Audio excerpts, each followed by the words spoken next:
Thank you everyone very much for joining today's session. So today I'm joined by a very special guest. I'm joined by Spencer Kimball. He is our CEO and co-founder, one of the original authors of CockroachDB, and he'll be joining me today to talk all things database benchmarking. I'm your co-host, Rob Reed, and I'm the company's technical evangelist. Spencer, welcome. Thank you for joining. My pleasure, Rob. So, Spencer, I always like to ask, whenever I'm speaking to a co-founder of Cockroach Labs, what is your personal favorite feature of CockroachDB, if you have one? Well, I do. When I hear this question, I think maybe there's sort of two dimensions. One, I think the favorite capability I have that Cockroach exhibits, and this is from the very earliest days, and it's actually why we called it CockroachDB in the first place, and that's really resilience by design. And the failures can stretch from fairly simple things like disks failing and nodes failing, all the way to regions and even entire clouds going offline. That is a capability that I think distinguishes Cockroach, and it's often why our customers choose us. It's really the superpower. My favorite feature, a little bit more particular, is the multi-region SQL abstractions that we have. And this has been an evolution. But if you really want or need for your use case to deal with a global customer base and the partitioning of data, then the Cockroach makes that extremely easy. It didn't start easy, but it's gotten extremely easy. Now with just a little bit of SQL, really a couple lines, your data model will respect latency-sensitive access patterns, regulatory requirements, and global scale. And boy, this has been years of effort, but in a few keystrokes, you can really encapsulate all of that engineering complexity. I have used databases that had this capability, i.e. CockroachDB, and I've used databases that didn't have this multi-region capability. And I can say from experience that it is very good to have. So thank you again for joining. Today, Spencer and I are going to talk about why traditional database benchmarks are no longer good enough. Our performance under adversity benchmark, which we've just released, is an evolution of what a database benchmark should be. And that's what Spencer and I are going to be talking about today. We'll start by addressing the state of resilience in the industry, however. If you have any questions, as with all of our webinars, please feel free to use the Q&A function. I think the chat function is disabled, so bung your questions into the Q&A and we'll address them as and when we can. But we'll try to save a little bit of time at the end for questions as well. So let's start with the state of resilience at the moment. So this is what we talk about when we talk about resilience, before we then go on to start talking about how things are in reality at the moment in the traditional database benchmarking world. So our customers, as Spencer alluded to earlier, repeatedly say to us that resilience of CockroachDB is the number one differentiator for them. And it's the reason they came to CockroachDB in the first place. Spencer, how would you describe our approach at Cockroach Labs to resilience? You touched upon building by design, but how deep does that go? I think it goes more deeply than I envisioned when we started the project almost 12 years ago. It's really a first and guiding design principle, and that extends, I think, naturally as software complexity increases, and through every nook and cranny of the product and every feature. The very basis of Cockroach's resilience, you get for free in a sense, but has just profound implications on implementation, is multi-region, or sorry, not multi-region, but multi-active availability. That's what we call it. And that's really consensus-based replication. We use the RAF protocol, which is a variant of Paxos. That has costs and it has incredible benefits. But you can manage those costs and you can give lots of optionality so that it really does meet the requirements around latency, for example, that customers have. Okay, well, it depends on where you put your replication sites. But it has extraordinary benefits, of course, the resilience, but also the simplicity of the system. You're not having to say, well, okay, it mostly works, but this other, correlate to the system or adjunct piece of functionality, it doesn't rely on that. So it will fail if you do lose, your primary region. And this it really just extends everywhere in Cockroach, from how disks are allocated, how we design various transaction protocols, things like we just implemented vector indexing, super scalable, really interesting. But we had to find an implementation that was very unique because it has to be shared nothing. We can't have an in-memory cache because we might have 100 nodes or more in your system, and that would become extraordinarily expensive if every node maintained that and tried to make it consistent. And so, just to design vector indexing, we had to take into consideration that there could be no single points of failure, right? Everything has to respect the same design principles. And this actually really came to light for me as we recently were running some reliability benchmarking tests, and it's related to what we're going to discuss in today's webinar. But we actually looked at some competitors, and one of them, as you might imagine, is Oracle. It's really the big incumbent in the space. And in order to stand up a relatively resilient Oracle using their new GDD product, the number of different components with different roles is quite staggering, and the complexity is extraordinarily hard to manage, and it just doesn't work altogether. For example, you need a primary global service manager and a shard director, and you need a standby global service manager and shard director. Then you need individual data shards. So these are like sort of individual Oracle instances, but you have to sort of particularly manage which data goes on which shard. And it's very manual for the application. Then you need a primary shard catalog. You need a standby shard catalog. So like all these different things are interacting, and not all of them are truly HA in the way that consensus-based replication would dictate. So the system fails in unpredictable ways. So with Cockroach, that's just 3 nodes, or however many nodes you want to put in. They're all symmetric, and they all work together to achieve the desired outcome. And I think the thing that really shines with Cockroach, in my opinion, is the fact that each of those nodes is a single executable file or Docker container or Kubernetes pod.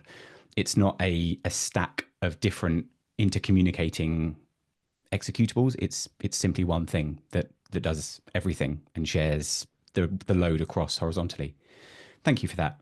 You mentioned vectors. And I guess it's suffice to say that whenever we add a new feature into CockroachDB, like support for vectors, that too is inherently resilient because it's built upon over a decade worth of production grade resilience.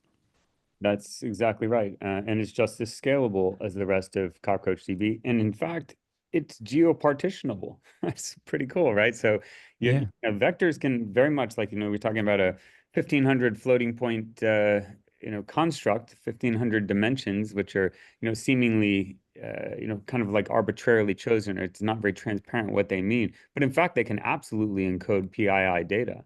So if you're worried, for example, about data sovereignty for your core metadata, and you're encapsulating the sort of semantic meaning of your core metadata or various parts of it into vector space so that you can do similarity lookups and so forth, you're actually at the same risk as with the core metadata. So you have to, Yeah. everything has to respect the same requirements that the customer has. And that is both the challenge and the incredible, I think, benefit of Cockroach as a system. Yeah. But all the while, we are not going to be prescriptive about a customer's infrastructure. We can't be. Customers might be running in the cloud, they might be running on premise, they might be running a mixture of interfaces of infrastructure. They might be running multi-active replication, which is the raft replication that Spencer mentioned, or they might be running traditional disaster recovery infrastructure. We have a philosophy of defense in depth for those customers. And Spencer, I'd love to get your input on this. What is our approach to defense in depth from your perspective? And what does that mean for our customers? Well, it's a constant moving target, right? The goalposts keep being moved forward. A lot of things that are the sort of 6 basic groupings that we have in this slide, and the 2 main high availability versus disaster recovery. Even these represent quite a bit of evolution over the last 10 years. And we respond to what our customers need. And we have customers that are so business continuity sensitive because it's about regulator scrutiny, fines, and even like, for a couple minutes of downtime, literally $1 million+ can be lost. So like these provide a significant impetus to really say, okay, we have incredible inherent resilience just out of the box without configuring any additional extra capabilities. But how do we start to look around corners? Like, what happens if there's a network partition that's asymmetric and we could route data in a certain fashion to make the connectivity even at a higher latency? Well, that's a really nice thing if you can do it automatically, because this sort of weird networking situation happens all the time in the major hyperscalers. And you start to think about how we can do continuous backups to failover clusters. That's sort of an old mechanism, and it's how Oracle's Golden Gate product works. But it's it's great because like even with say 5 replicas across 5 regions running the multi-active replication, that can still fail.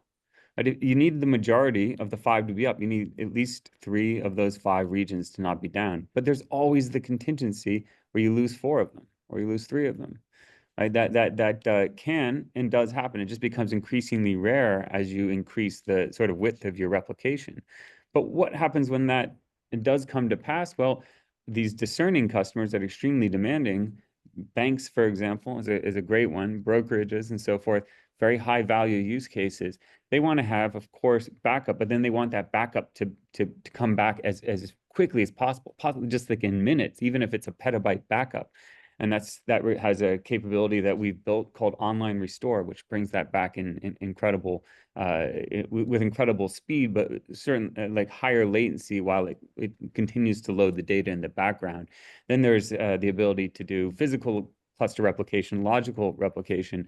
And so all of these things in aggregate provide the customers with exactly the capabilities that match their requirements in terms of business continuity in this particular domain. And they want that to be a spectrum, like a continuum where there's graceful degradation as the worst happens and then even worse happens and so forth. So, that is the reality that our customers see, and the number of, the billions of VCPRs that we have in production now, anything that can go wrong actually does go wrong. So we've seen failures that, nobody would normally plan for. But at the kinds of scales that many of our customers run at, these things happen more frequently than you might expect. I guess it's just a case of you scale for your risk appetite and you configure CockroachDB to be replicated to satisfy your latency requirements and your risk appetite.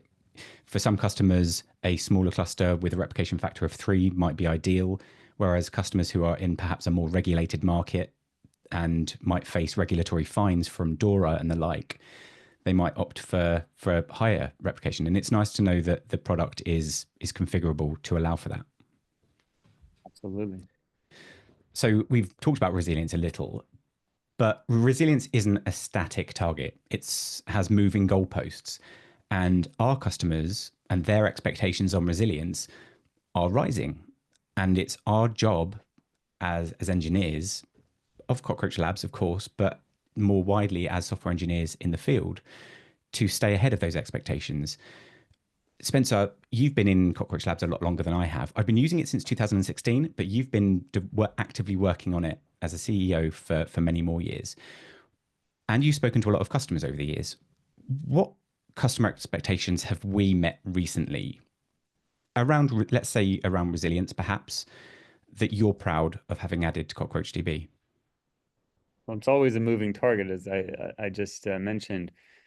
Certainly, once you make it so that for the major outages and certain, like, losing nodes, losing availability zones, losing regions, and also, of course, just goes without saying, the sort of background activity like repaving nodes for security purposes, or upgrading the database, or upgrading the operating system that the node's running on, or security patching, all these different reasons that you might do operational maintenance. The system just has to be rock solid, steady, right? You don't even want to see blips in your latency. And we've achieved that. But then there are all these kinds of like gray failures that happen. And this is where we keep moving the goalposts. And it's all about like, what are our customers seeing? What are the things that you wouldn't necessarily have planned for, but in reality, you're coming face to face with. And there's 2 where recently we just we've, I feel like, knocked the ball out of the park, and we've brought this to other customers. And now, instead of having outages for very rare events, I mentioned asymmetric network partitions. What the customer sees, and we may still get a ticket filed, they'll say, "Wait, my latencies just went up for this certain class of operations," and we don't understand why. It went from, let's say, 15 milliseconds, and now the average latency is 45 milliseconds. And when we look into it, we realize that, let's say in AWS, as just an example where this has happened, we find that there was a network partition, and node A couldn't get to node C directly anymore. And this is affecting lots of different use cases running on AWS. But with Cockroach, what happened is, instead of that becoming a failure that was visible to the end user, Cockroach internally routed that from A to B to C to get from A to C. So it did its own internal routing, because the routing in the sort of network fabric that AWS was providing no longer worked. And we saw that this actually, far from being rare, was afflicting quite a few customers. And so as we rolled this out, we started to actually see that the kinds of reports that we were getting for support tickets were changing from, we have an outage, to we have an increase in latency, and we're curious why, and that may have been transient. Another interesting thing is sort of this gray failures that happen with underlying disks. So if you're using one of the public clouds, most of our customers use these persistent disk options like EBS and AWS. With EBS, depends on the type of EBS you're using, but every millionth write could be extraordinarily slow. Like, it could take seconds. And they're very aware of this, and they say, well, you can use this more expensive EBS type, which, at a petabyte of scale isn't exactly what our customers want. And so we built a capability called a write-ahead log failover. It's these write-ahead logs that Cockroach needs to constantly sync to make sure that data is completely durable. What we do, instead of just relying on the one write-ahead log disk, which every millionth write, which, believe me, is not a lot of writes when you have a big scaled out system. Every millionth write, you may have like a second or 2 seconds of latency instead of single digit milliseconds. Now we have a built-in failover. So if that millionth write crops up, then it waits just a little bit longer than it would normally wait, and say, "Ooh, there's something wrong," and then it'll write to the alternative, and it's managing those, the primary and the secondary internally. So that write ahead log failover, we did that for one customer that was really kind of feeling the pain of this particular problem in EBS, and then we rolled it out more broadly. And what we found is that the impact on the sort of latency graphs for customers was surprising in terms of how much better it made it. It kind of went from choppy graphs for P99.9 latency to like this thing that was just incredibly smooth with just tiny little blips, and that was an experience for some of our customers where they were surprised and delighted. They said, "Oh my God, look at this P99 latency graph. It's what just happened? Oh, that's the write-ahead log failover capability." So it's things like that where it makes all of the effort we've put into CockroachDB worth it. And I guess it's fair to say that the bigger the cluster, the bigger the amount of data, the more nodes, the more interconnections, the more disks, the greater the chance of failure. So these Yes. features are, I would imagine, from a TCO perspective, eventually paying for themselves at these huge scales that we deal with. It must be quite satisfying. I don't know if we've ever done this before, but a customer calls up with a latency spike, and we send an email back with a link to the news saying, have you seen the news? This cloud's currently down, but you're maybe seeing a handful of extra milliseconds latency as a result. Yep. We've actually had cases like that, and yeah, that does really reinforce the mission that we have as a business. Absolutely. But I guess the industry as a whole, we're not there yet as an industry. So let's talk about what's at stake for a moment.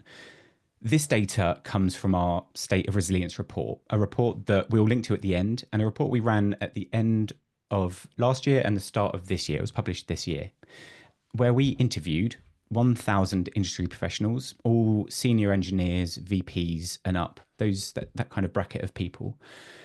And the numbers were startling. Of the 1,000 people we spoke to, every single one of them had experienced some form of outage over the past year, over 2024.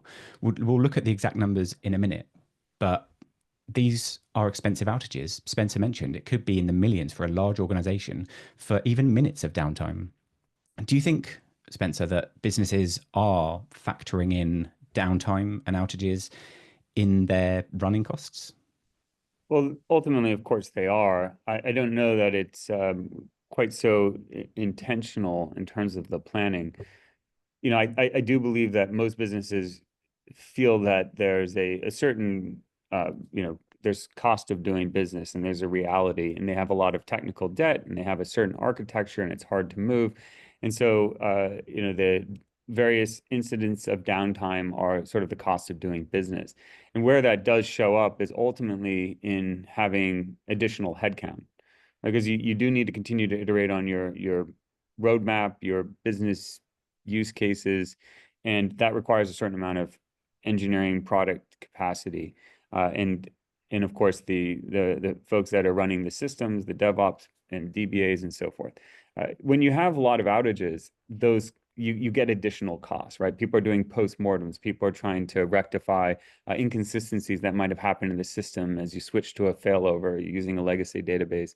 All of those different things have costs. And so ultimately, that would eat into your ability to advance the product vision for your lines of business. And in reality, what people do is they hire more people, right? So you can do both of those things at once. So there is absolutely a cost. Sometimes I think it's a little bit more implicit, but the reality is that things can be different. And I think our customers are moving decisively in that direction, and we hope to bring that to a wider audience.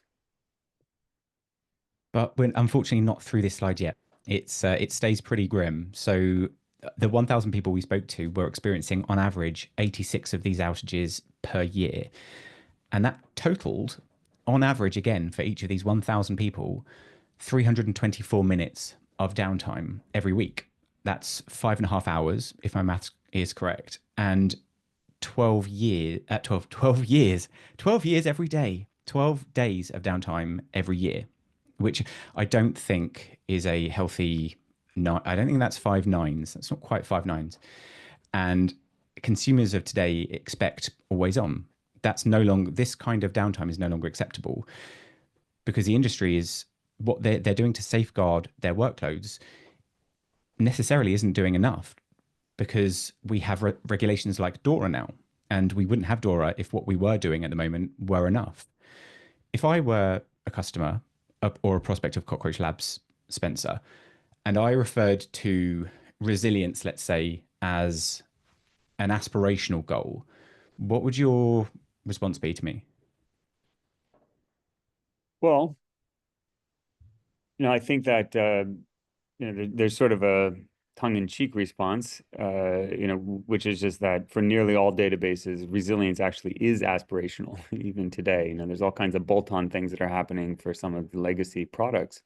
But with Cockroach, this kind of resilience is certainly to move the ball significantly downfield and solving these problems. This is just the default. It's not aspirational. So it's really the cost of resilience for this truly foundational part of your application stack, the database, the operational database. It is a matter of migration, right? It is not a matter of a huge redesign or re-architecting of the different use cases. If you can use a relational database, if you're already using Oracle, you're already using Postgres, there's a migration strategy which is actually quite straightforward. And so, like the sort of longer answer is, it's aspirational for that particular business, for that prospect. But it all comes down to what are the motivating factors. And people want to make money, they want to save money, they want to manage risk, right? So when you start tallying up what's on the positive side of the ledger and what's on the negative side of the ledger, I think that the vision becomes a lot clearer. The aspiration to be resilient is a good one. To act on it is actually far less expensive than to not act on it. That's interesting. I didn't realize that. So let's take a look at some lessons from the industry then. There is an industry case study from a banking sector. We're not going to mudsling. You may know already who these companies are, but this affected a banking company in June of 2012, where a routine upgrade led to multi-days of outages, affecting well over 5 million customers. Healthcare, another very core part of a country's infrastructure, fell down due to a faulty upgrade in a third party tool. Now, DORA would have your third parties also regulated as much as your software is regulated if you're in one of these highly critical tier zero environments. Retail in June of 2019, customers were turned away at checkout because of a nationwide outage that lasted over 2 hours. If you're in a long queue and you're turned away right at the end of that long queue because of a technical fault, you're not going to be happy. And finally, logistics. This was triggered by the infamous CloudStrike outage, which could affect any system, not just CloudStrike, of course. And that led to global delays. Now, I take a couple of learnings from this, that outages affect businesses of all sizes and across all industries. And perhaps more obviously, it seems to be a bad time to do business. Probably best not to do business in July or June is the takeaway from this slide. So note that down, everyone. But words alone aren't sufficient enough to convey the importance of a resilient system. Spencer and I can talk about this, but until we show you, it's not going to really hit home. So we want you to see resilience in action. Vendors across all industries and softwares often tout performance benchmarks, and these numbers are often obtained through ideal conditions. However, as I'm sure you're all aware, painfully so probably, the real world isn't clean or ideal. It's messy, it's chaotic, and it's constantly changing. Performance benchmarks need to reflect this if they're to give you a sense of how your systems are going to behave when they enter the real world, because the performance of a system doesn't matter so much if that system is down. And that leads us on to our performance under adversity benchmark. All of that before, all of the chaos, all of the extraordinarily expensive outages is what led us to this.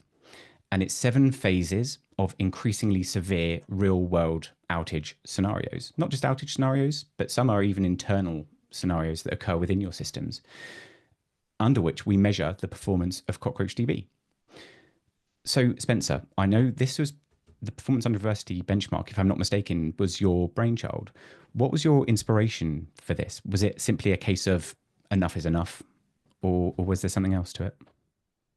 Well, there's a lot of noise in the ecosystem, that's for certain. And I grew up with the database wars and so forth in my career, where everyone was touting their TPCC benchmarks. And of course, we run TPCC all the time on Cockroach to gauge its performance, certainly over time, and how we can improve it. But what always struck me, I love the graphics in the previous slide, is just that everyone was racing to show things under increasingly dubious conditions.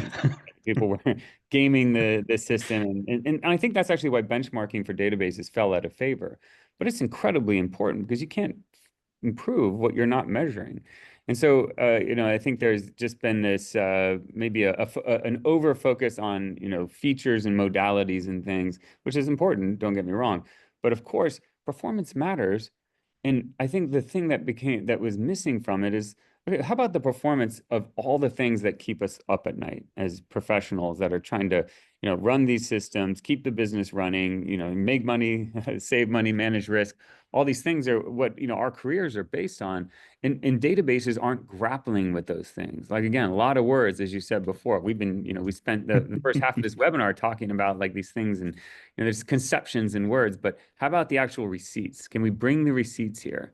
There's and I think this kind of benchmarking is eminently applicable to the problems that the industry is facing.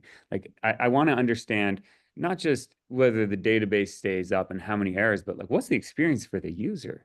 How does their latency change? Is anyone going to see, how bad does that experience become? And I think that actually can really shine a spotlight on, ultimately, what's the impact to the bottom line? Are we going to churn customers? And how much revenue ultimately are we going to lose as a consequence? The 100,000 requests per second under blue skies, happy days, plain sailing doesn't seem as important once your customers have churned. Absolutely. But performance still does matter. And this is raw performance under blue skies, happy days, and more generally under chaotic conditions. Over the last 6 months, some of our engineers have been tirelessly working to improve the performance efficiency of CockroachDB, and the results have been dramatic. 25.2 of CockroachDB is already 50% faster than the previous version, released just 6 months earlier. And that's 50% higher throughput on the same hardware with similar or lower latency. So you're getting a lot more bang for your buck. And by November, we expect it to be double that of November just past. So we are not only working on an incredibly resilient database, we're also working on an incredibly performant database that stays resilient under adverse conditions. Let's take a look at the dashboard. So we've talked about the dashboard. We've talked about the phases of the dashboard, but let's actually take a look at it. So these are the 7 phases of our dashboard run across a 10-hour time frame. It's a TPCC benchmark. TPCC has been the standard since 1992. It does a lot of good. It shows reads and writes performance of a fairly realistic workload, I think an e-commerce workload. And what we're looking at here is, firstly, baseline performance. How does CockroachDB behave under ideal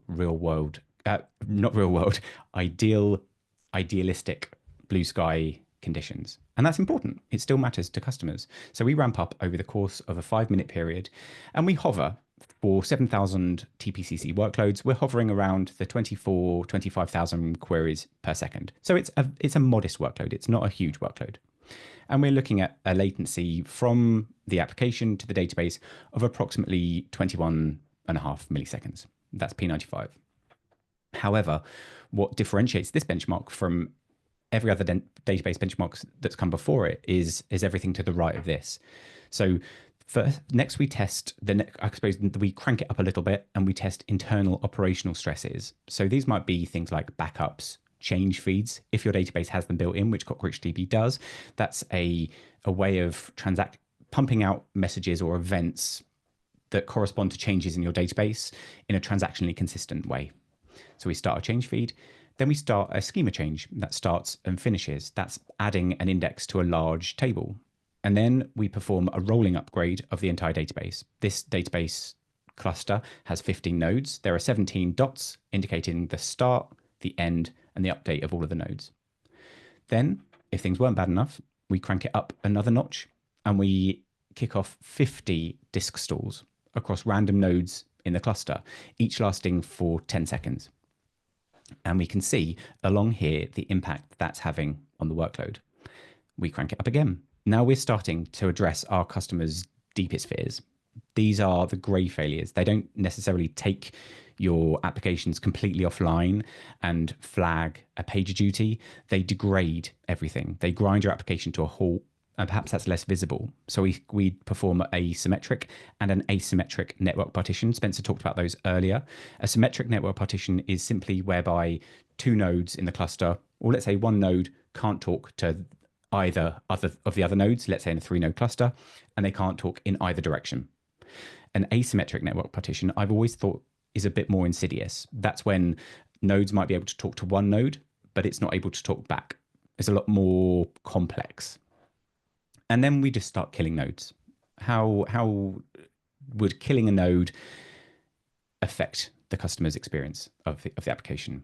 And then things just get ridiculous. We kill all of the nodes in an availability zone just to see what happens. And then we kill all of the nodes in an entire region to see what happens. And what I love about this is, so this is what we're doing, and this is the impact. This is what customers are seeing. And you can see, as Spencer said, it's remarkably flat. But what's most remarkable to me about this benchmark is that we are transparently showing you different versions of CockroachDB. And this is the previous version. Have a look. I'll be up here, but keep your focus down here. When I update to 25.2, just look at how steady that line is. That's the customer experience of the application. And we are performing disk stalls. We're creating network partitions. We're killing nodes, AZs, and regions. And the worst latency we see in this for a given customer request is 42.2 milliseconds, and that's P95 latency. I think this is quite a triumph. on behalf of all the work that the Cockroach Labs team have been doing over the past 12 years. They're building resilience into the very foundation of the database. And we go into a bit more detail down here, talking about the TPCC workload metrics, which also stay remarkably flat. We talk about the CPU usage. I think a dip in CPU utilization is fair if that node is down. You can't blame that node. Same as memory usage. I'd imagine a node does take a memory hit if it's down. And even when we're playing around with the disks, stalling the disks operations are just so remarkably flat. So you must be very proud of the technology that you've been building over the last decade. We all are. Yeah, absolutely. So the next thing we're going to do is show you this in action. So I'll take a sip of my water. I'll roll up my sleeves, and let's go a bit crazy. So if you just bear with me for just a second here, I'm just going to switch over to a live cluster. So this is a 3-node CockroachDB cluster running in Kubernetes. Now, bearing in mind, if you've got any questions, please feel free to keep them coming in. Spencer and I can get to them when we see them. So again, it's running a very, very small workload. The purpose of this is to test the resilience of CockroachDB. So what I'll do, I'll start a very contrived workload, which is just going to simulate bank account transactions. And what I'll do then is I will follow the logs of this. So I'll follow my workload pod.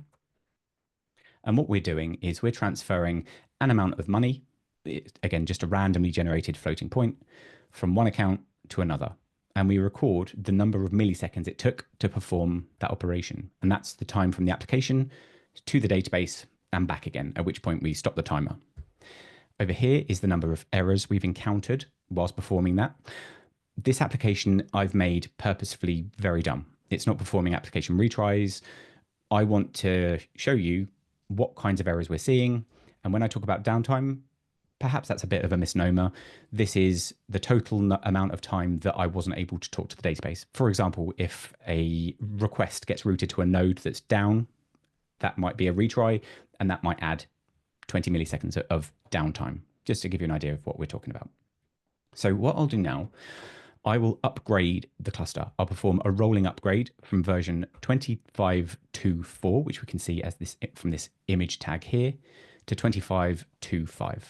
So I'll be updating the image in the stateful set CockroachDB in the namespace CRDB to 25.2.5. So I'll start that now. And what CockroachDB is going to be doing in the background is taking out a node from the cluster, updating it, and adding it back into the cluster. Now, I'll show you what the dashboard looks like while we're doing this, but you can start to see now that that node is no longer ready and is being upgraded to 25.2.5. The customer experience, the customers are unaware, as they should be. This is a fairly routine operation that you're going to perform many times over the lifetime of your database and application. And if you take a look over here, we'll see that that node is indeed draining. We have under-replicated ranges. A range is just a contiguous chunk of data that we replicate 3 times by default. That's configurable as well. That's the replication factor that Spencer mentioned earlier. So there's a 1 draining node. We have under-replicated ranges. When that node comes back into the cluster as 25.2.5, which it will do any second, we'll see that CockroachDB recognizes that there are multiple versions of CockroachDB currently running and supporting this cluster. Now, there we go. Right on cue, we have 2 nodes running 25.2.4, 1 node running our new version 25.2.5. This works with both minor and major upgrades and downgrades. I've done a video YouTube short on exactly this process, which is a much more sped up if you care to look at it another time. But I'll let this continue. We'll keep on monitoring the cluster and the workload, and we'll start to perform some chaos experiments once that's done. Now, let me just go back over to our Zoom, see if we've got any questions coming in. We do. Can we run our own tests using this tool? For example, I have a customer asking to see a TPCC load running 1 million transactions. They have stated that they have heard a 27-node cluster can support 1 million transactions. This is why I'm inquiring. So just to make sure I've understood the question, you would like to run a test against your CockroachDB cluster and scale that cluster to handle 1 million transactions. You absolutely can. I think the TPCC benchmark, there are lots of different flavors of it. As long as you have a database that you can talk to, typically by way of load balancer, you'll be able to measure the impact of that. Now, when it comes to our performance under adversity dashboard specifically, the dashboard part of that is something we created to surface up the metrics that we were observing while we were performing those tests. The benchmark itself is publicly available, but obviously if you just want to run a vanilla TPCC benchmark and also perform those kinds of operations in the background, it's completely possible. Spencer, have you got any other points, or did I manage to address? Yeah, I mean, to actually simulate all of the different failure scenarios and the internal stress maintenance operations and things on the system, there's quite an involved set of automation that we've developed. I I think we'd need to find out whether that's publicly available at this point. If someone really wants to do their own performance under adversity, but the intention absolutely is that will be publicly available so that folks can independently corroborate this and see for themselves. Certainly in the particular case where you want to do it at a significantly higher scale than what was shown in Rob's dashboard, which we're also doing. We're actually doing that up to 300 node clusters now. Which would easily handle that many TPCC transactions per minute. Yeah, and right at the other end of the scale, we're looking at 10 transactions per second on my tiny little benchmark, which has upgraded now from 24.25 to 25.24 to 25.25. And we can see that all of the nodes are live. Our under replication has gone to 0. The cluster is fully replicated, and the cluster version is now showing 25.25 with no mixed versions. We do actually have another question before I continue. Just curious, were there any specific customer use cases that influenced this benchmark? I think I don't know about use cases, Spencer, you might be able to answer to that, but a lot of the conversations we have with customers and prospects speak to a fear of both the black and white failures and the more grey failures, especially these have bothered people for many years, because the tooling that we've had for many years prior has necessitated the use of disaster recovery practices and potentially risky business continuity practices like failing between infrastructures, primary and standby, and that they might be only tested once a handful of times a year. So, Spencer, have you got anything to add on that based on customer use cases or any anecdotes that you'd like to share? Certainly, with use cases, this benchmark informs virtually all of them. I mean, I'd call out a few where, I'd say we have some of the most demanding customers, whether it's scale or resilience is their primary concern. There's retail banking, very large bank. There's brokerage, very large, company that manages people's investments. There's payment systems, which can be high volume, and obviously, dollars and cents. Boy, when that thing goes down, everyone's losing money. And also massive multiplayer gaming system. These are all extremely well-known logos, and they're discerning and extraordinarily demanding. And a lot of the things that are both giving the results in Cockroach 25.1 that Rob showed first, and then also the things that informed the improvements that you could see that were so visible in those sort of outcome metric graphs in 25.2. Right? All of that is based on, like, these customers are saying, hey, we're still having these problems, or like in this contingency, we're seeing a spike in CPU utilization, and that's hurting our peak loads. Whatever it is, it's always like we're kind of getting into the cracks and the crevices, which is actually a good place to be, because having a system that's just bulletproof and increasingly bulletproof over time, that builds a good relationship with your customers and ultimately prepares them for the future, where I think things are going to get significantly hairier, right? Like one thing I like to think about with the future is everything that my career has been a consequence, of building, has been a consequence of how do I satisfy all of the humans out there that might be using this service. And in the 90s and early aughts, it was like how many people are on desktop and laptop computers? And then it was how many people are on mobile devices? Now you're like 10 billion mobile devices out there, right? Okay, well now we got AI agents, and those things are barely scratching the surface of where they're going to go. And so you can see that, okay, humans are one thing, all the things that humans can do on their mobile devices, which is quite a lot, but virtual AI agents that are proliferating and doing things very exhaustively and busily and at all hours and never stop and at machine speeds, right? You're going to 10x all Yeah. human activity. So, these both like the performance that Rob mentioned is going to become extraordinarily important because you might have 10 times the activity on your API and your backend database, but you're probably not making 10 times the revenue. So boy, databases have to get less expensive. There's no question. In fact, the expensive databases are going to have a hard time surviving. So we're going to make Cockroach extraordinarily inexpensive at massive scales. And of course, the more scale you have, the more things that will go wrong. Anything that can go wrong at scale will go wrong, 100% guaranteed. And you've worked in businesses of very large scale, and you I you can learned say that that truism with at Google. yeah. Believe me, like that was the internal mantra there, and I saw it in action. Like the things that went wrong were like defied probability. Yeah. Like they thought some of it was gamma rays hitting like changing bits in ECC memory. The So heavy particle, yeah, the heavy particle from space. I guess it could still happen, and I've tested it. I've flipped a bit just to see what would happen if I did, and it recovered. So I can see a few more questions, but I'll carry on for the sake of time. We will get to the questions though, I promise. So the next thing I'd like to show you is a node failure. So this, because I'm only in a 3 node cluster, these nodes are running across availability zones. So what we're looking at here is a single pod failure, but it could also be an entire AZ failure. So I'll inject that experiment, and you'll see that I've actually replaced one of the pods, one of the my CockroachDB nodes, with something else. It's no longer a CockroachDB node. So that node is now out of the cluster.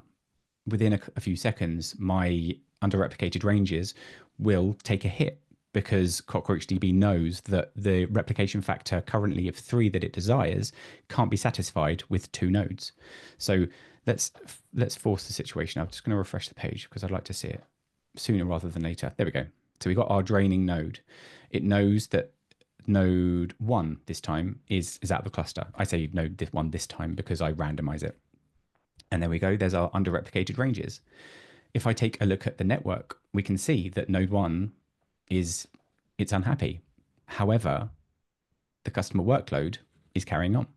Now I see that I've waited 45 seconds as per my sleep, and I've deleted the chaos experiment. So within a few seconds again, we come back to the overview. The cluster has self-healed. The node has come back.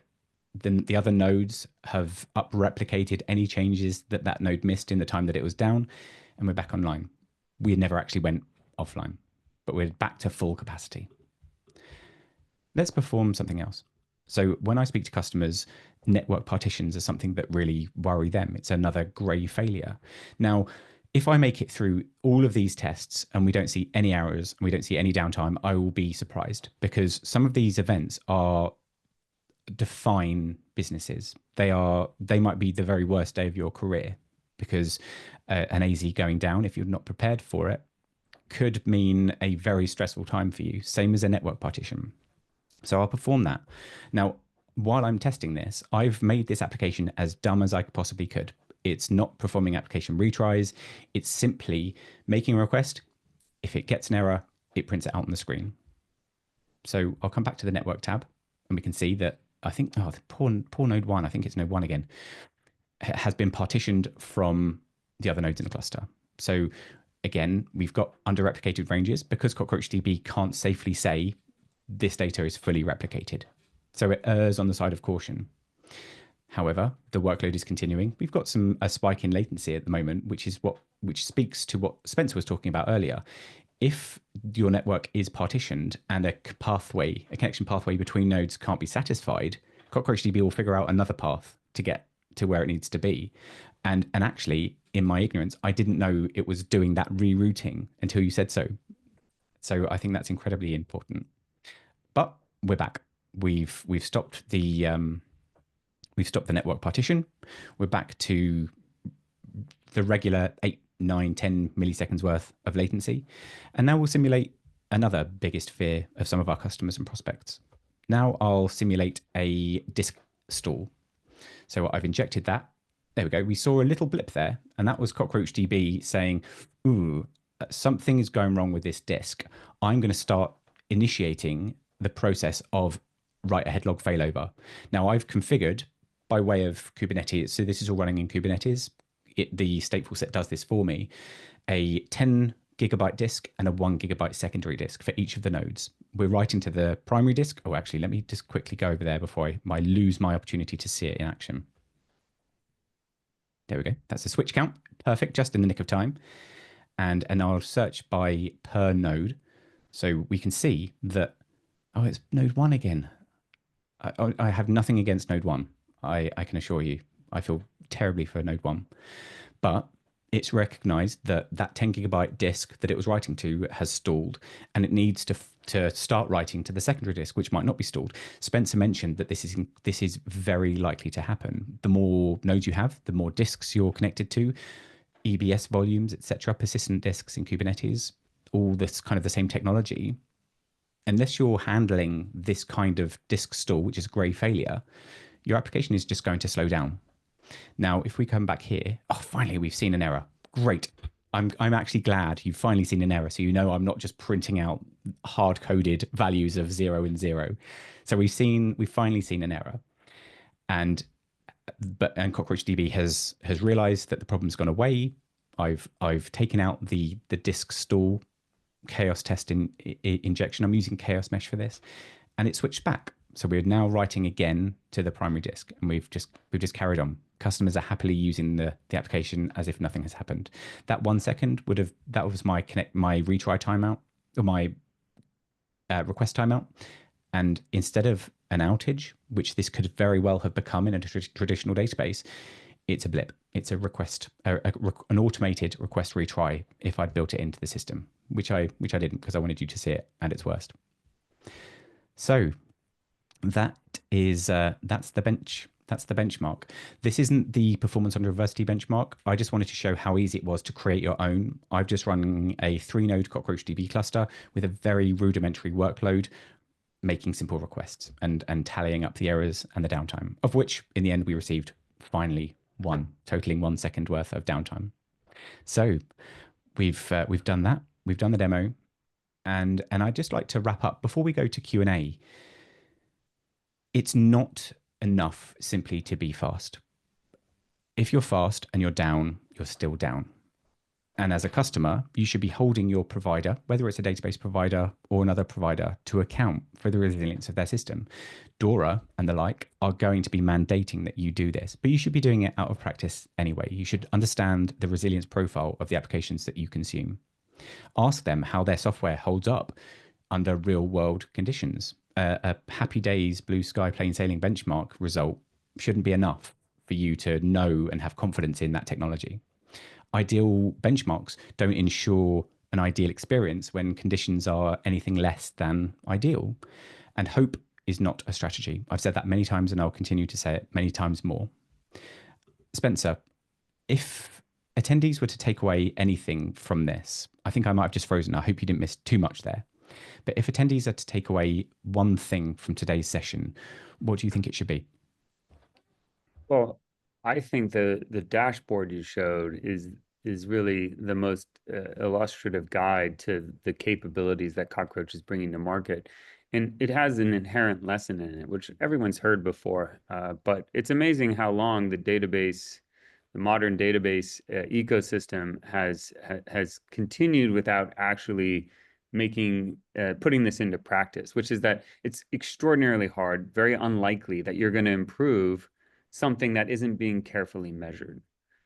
And I think I think people took that to heart when it came to raw performance and ideal conditions. But all of these capabilities that have been being brought to market. And it's obviously not just Cockroach. We have lots of competitors. There's Aurora in AWS, there's Google Spanner, there's things like TiDB and Yugabyte, and everyone's talking about how their system's resilient. Oh, we've got Raft here, we've got Paxos there. And but where are the receipts? Right, and we saw that just in measuring Cockroach performance across two versions, how much better we could make it once we actually started looking at, okay, well, what's left? Where are all these blips on performance? And getting very precise allows you to make surgical improvements. And as long as you're measuring the right thing, boy, you can rapidly advance the state of the art. And we've really reimagined database benchmarking with a more real world perspective. And that's fundamentally to meet today's challenges, which I don't think are being met adequately in most cases. And especially important when we look to the near future because of the big paradigm shift that's happening in terms of AI. Absolutely. So before we go to the questions, I would love to share that we're going to be in Las Vegas in October. We're also going to be in Bengaluru in late September with our global Roach Fest tour. So if you want to find out more about CockroachDB, how our customers are using it and benefiting from it, it's a great place. It's a great place to be. You can use the code RF10 when signing up. So finally, we get over to our Q&A. We've got 2 already, and we've got 3 minutes left, so we'll do our best to get them both. How can I run the benchmark? Spencer mentioned, and I wasn't aware, that maybe the benchmark isn't completely available yet. We will make it available. We absolutely will. And we'll also show you how to run it. My benchmark was just against CockroachDB in a Kubernetes environment using Chaos Mesh. I think the important thing is to know that you should be performing these kinds of chaotic experiments. But we will be publishing the code and instructions on how to use the tool that we provided for the benchmark that you saw. And finally, this will probably be the last question. Is the choice of language framework influencing the extent of enjoying benefits of CockroachDB? For example, we're using Python and Django with Postgres. It shouldn't be, no. A programming language is simply just arranging bits and bytes to perform network calls against a database. So regardless of whether you're using Go, .NET, C#, that is .NET, or Python or Ruby, there is support for it. And because of CockroachDB's deep support for the Postgres wire protocol, you can, in many cases, change a Postgres connection string to a CockroachDB connection string and continue using all the tools that you already know and love. So we are actually coming in at 2 minutes under schedule. I don't think we have time for another one. But Spencer, thank you so much for joining today. I've had a lot of fun and learned a lot from you today. So I hope everyone else on the call has as well. We are sending out a survey afterwards. So if you'd like to send your feedback to help us improve future webinars, we'd love to hear it. Thank you again so much, everyone, for joining. Thank you, Spencer. And we'll see you at the next one. Pleasure.